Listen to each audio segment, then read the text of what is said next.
నేను మీ అత్త అలివేలునే. ఈరోజు నేను ఆలుగడ్డ పకోడీ చేస్తున్నా. దానికి కావాల్సినవి ముందుగానే 2 ఆలుగడ్డలు ఉడికించి పెట్టుకున్నా, క్యారెట్ తురుము, ఆనియన్స్ సన్నగా కోసుకున్నాయి, పచ్చిమిరపకాయలు, బ్రెడ్ పౌడరు, అటుకుల పౌడరు, కొంచెం కారము, 1 స్పూన్ జీలకర్ర పొడి, పసుపు, తగినంత సాల్ట్, 1 నిమ్మకాయ పిండుకొని కొంచెం కొత్తిమీర, కరివేపాకు అంతా కలుపుకొని ఉల్లెల్లాక చేసుకొని బిల్లెల్లాక చేసుకోవాలి. కొంచెం బెడ్ పౌడర్ ఉంది కదా, దాంట్లో బిల్లెల్లాక చేసుకొని అద్దుకొని పక్కకెట్టుకొని ఓవెన్లో పెట్టాలి. మొత్తం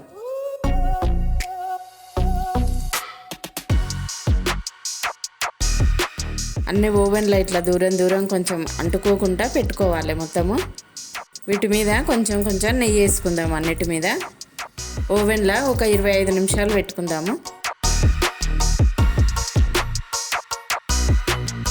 ఎంత మంచిగా ఉడికినాయి చూడండి ఫ్రెండ్స్. ఇది ఆయిల్ లేని ఫుడ్, చిన్నపిల్లలు కూడా మంచిగా ఇష్టంగా తింటారు. ఒకసారి తింటే వదలం.